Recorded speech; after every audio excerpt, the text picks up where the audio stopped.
Hi, I'm Tix. What if you were a knight in the Middle Ages? Tix, we need a new knight. As you command, your majesty. So, which kingdom have you served in before? And why did you leave?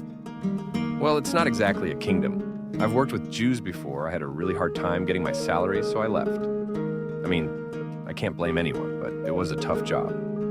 How many castles have you raided? And what was your biggest loot? Technically, I've never raided a castle. But once, I took a goat from Jewish Abraham. Big mistake. I wanted to return the goat, but he offered me a special price. Ever since that day, I've been afraid of bargaining. What was your kill-death ratio in your last battle? What do you mean? I've never died. Do chickens count? Are you available for overtime when required? What do you mean? I won't have to carry supplies from the cellar, right? Do you have any issues with traveling out of town? Actually, goats always creep me out. As long as I don't have to herd them on the way, traveling is fine, but I'm not sure. What should we say? How do you work in a team? Would you take on a leadership role? I'd like to be a commander, but I guess I need to get along with the queen for that. I don't really care what the others think. Whoever wears the crown makes the rules. How do you get along with your boss and colleagues? Can you contribute to a harmonious work environment? The king's word is law. I mean, honestly, they smell really bad, but I can stay in the barracks. I like drinking and I can sing a good song. Anyway, I'm hiring you. Your ability to fight alone is impressive. Thank you. Well, dear viewers, it's time to unleash our imagination. Becoming a knight was nearly impossible if you were a commoner. Only noble families could afford the training, armor, and horses required.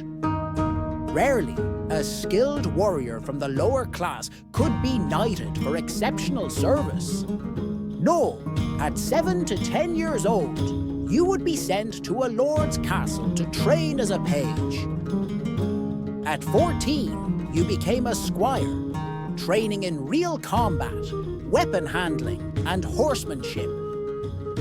By 21, if you survived and proved yourself, you would be officially knighted, mastering swords, maces, axes, and lances required constant training. You had to be able to fight both on foot and horseback. Physical fitness was crucial. Knights needed incredible endurance and strength. Full plate armor weighed 55 to 66 pounds and was worn for hours at a time. Once inside, you couldn't easily remove it, even for basic needs.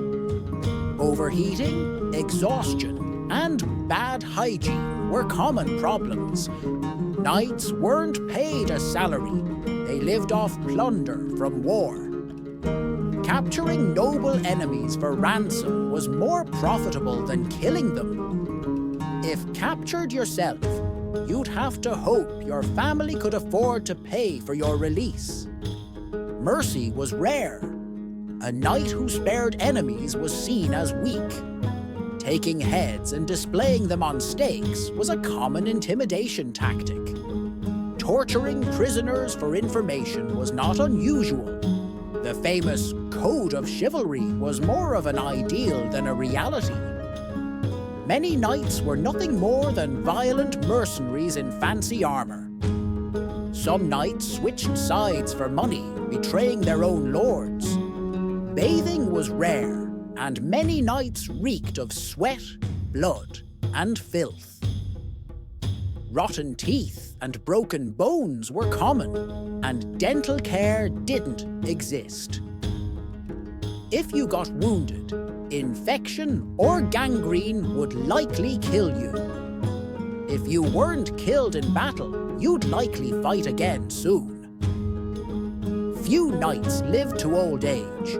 Most died in their 20s or 30s. If your lord lost a war, you could be executed or enslaved. Knights competed in dangerous tournaments to win a lady's favor. If someone insulted your love, you had to duel them or be seen as a coward.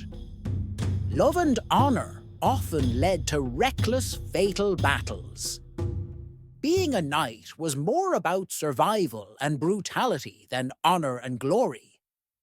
You would train endlessly, fight constantly, and likely die young in some violent, gruesome way.